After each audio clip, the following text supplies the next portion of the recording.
Thanks for staying with us on Lagos Television. This is Techbridge, the only show that connects you to the future. And what we see on this show is the fact that technology must work for you and not against you. We expose you to a lot of tools, a lot of opportunities around the world of technology, so that at the end of the day, you become a better person using technology to advantage. I'm Sheyifumi Olatide, and I welcome you to Techbridge today. So you never can tell what happens when you download that particular document, or probably when you download that particular software. It exposes you to a lot of risks you never can tell. So it's called hacking. You don't know whether you're hacked or not, even with your antivirus and any other preventive measures you've put in place. And that is what this show is going to tell you today. How careful you should be and how exposed you are when you use counterfeit softwares. That is what we are looking at today on Techbridge. So I'll go for this quick break.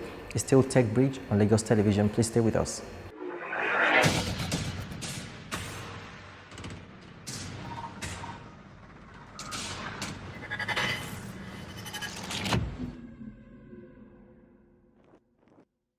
So at this event on security conference, I talked to some experts that can shed more light on how you can be safe when it comes to preventing all this hacking and probably knowing when you are hacked, even when you think you've put all the necessary measures in place. So I'll just take you to them just right about now. Please stay with us.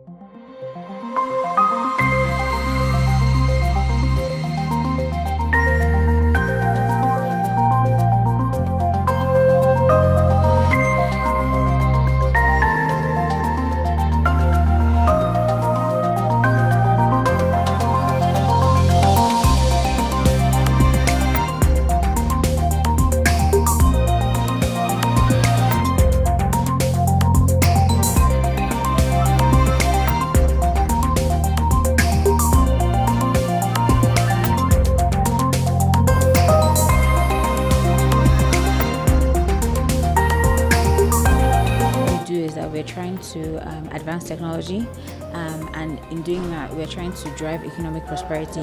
But we realize that there's such a push for technology nowadays in Nigeria, but no one is thinking about the safety aspect of it. And there are a lot of dangers of going online. There are a lot of dangers of connecting and accessing technology. So for us, is how do we educate people? How do we educate citizens? How do we educate NGOs, journalists, students on being safe online? And what we're trying to achieve with this is that, okay, come and see how these hacks are being done. So it's a demonstration of live hacks. Because when people see things, then they can understand. So if you can see how a hacker can get into your email, then it will make you more conscious. And so that's what we're trying to achieve with this event.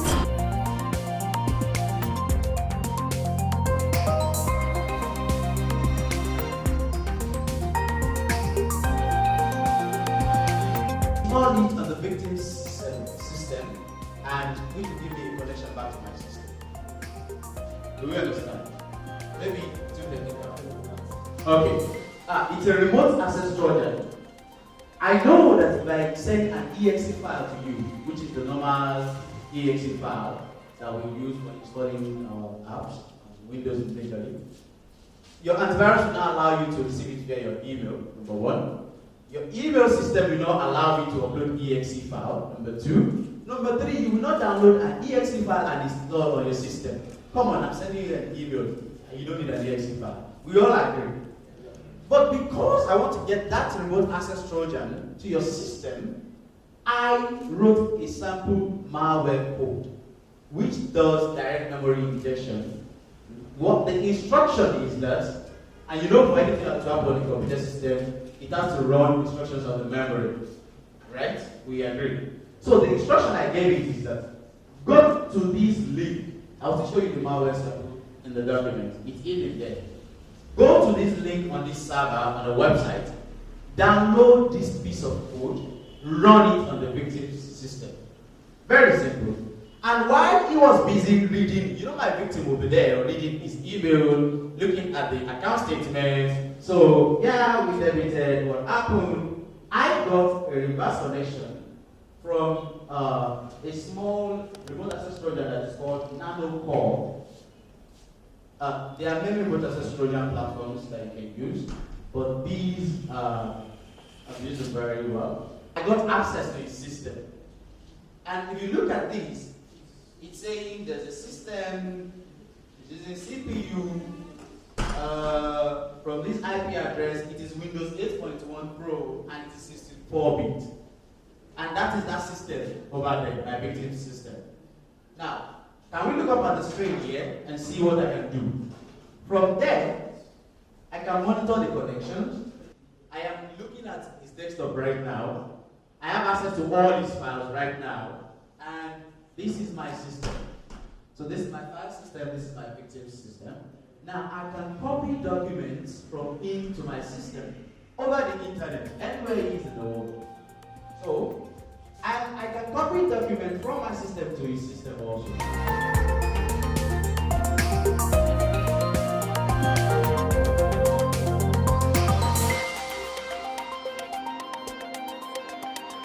It's the fact that as technology advances, you have more security vulnerabilities. I'm just going to point to two examples, IoT and artificial intelligence, which is like the big thing we're talking about right now. With IoT, you have more connected devices on the internet. And IoT wasn't built with security in mind. And what that means is you have a toy that's connected to the internet. You have maybe your fridge, your refrigerator is connected to the internet, or your house is wired so that you can control it when you travel. But the implication of that is that because you have more connections, you have people who are able to access them, whether remotely from a different country or just sitting very close to your house. So IoT is not built with security in mind. Why it's a very fantastic technology to have, it exposes us more to security vulnerabilities. And artificial intelligence also. Recently saw that a company, a hacker used artificial intelligence techniques to mimic the voice of a CEO and contacted the CFO to transfer money to separate accounts. This happened in Germany and sometime last week. So yeah, the advancement of technology is going to leave us more prone to cyber attacks. And everybody, it's not like in the past where it's just businesses or companies. Everybody's connected to the internet. Everybody uses one technology device or the other. Everybody's exposed.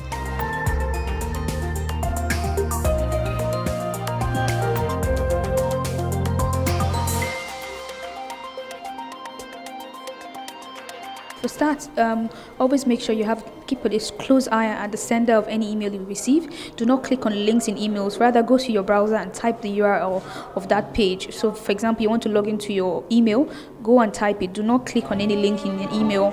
Also, make sure you have a strong password and change your passwords frequently. It's very key that you do that. And do not give any of your personal information to anyone over the phone. If you are in doubt of anything, call your account officer or walk into your branch. Some of the things that you can do is, first of all, get your antivirus up to date. Make sure you don't use cracked softwares. Make sure you use the real Windows operating system.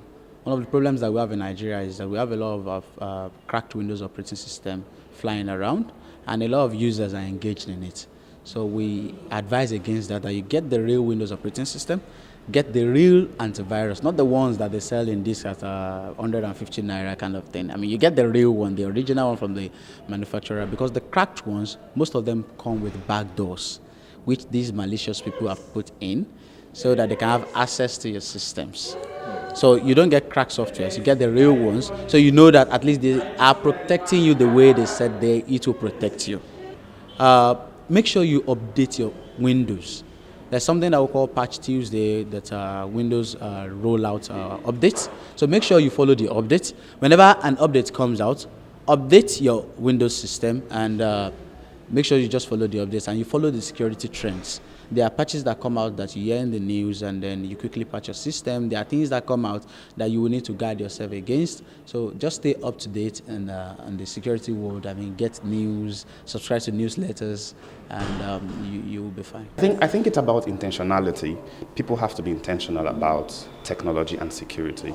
You know, it's just like before now, we used to have a very secure Nigeria. You can move at night. You don't have like fences around your houses because it used to be very safe. But now everybody's building fences around. You don't stay out at night because we're conscious that it's no longer safe. So that consciousness that the internet, networks, technology as we have it, it's not safe at all. It's the beginning point for anybody, whether an organization or whether an individual. You have to be conscious that the phone I'm holding in my hand is not secure. If I'm going to do financial transactions and I understand that this is not secure, it means I will take measures to secure myself while I'm using those things. So I think the most important really, there are other things, there are tools we will suggest for you to use, there are things we'll ask you to learn, but really the most important is that everybody knows that technology is not secure.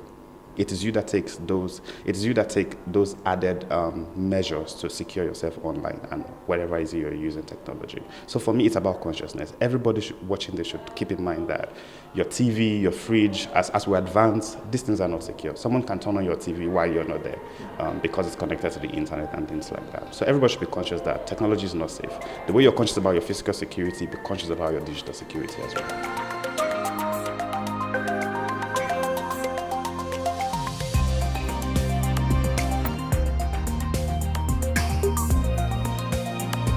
When we are talking about network forensics is more of a proactive approach to cybersecurity and an avenue to investigate what happened on your network. So for the investment, there are so many open source tools, but what is important is the skill to acquire, the skill to use. There's a lot of threat in our environment, both internal and external. Organizations are having more problems irrespective of the multi-million-dollar investment in cybersecurity. Investing in two-factor authentication, investing in defensive technology, network security, but they get hacked. But when stuff happens, when bad things happen, what should we do?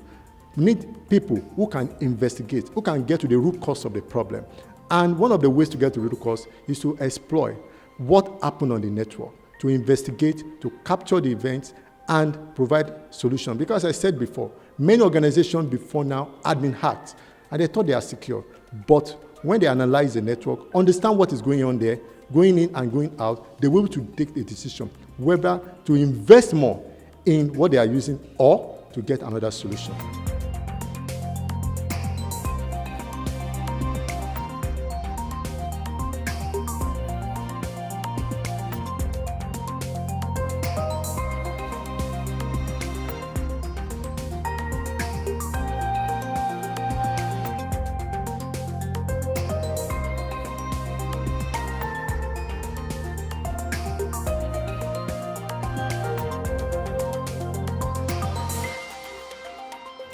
Thanks for staying with us. That is our episode today on Techbridge, talking about how you can stay safe with hackers, and I'm sure you've learned one thing or the other.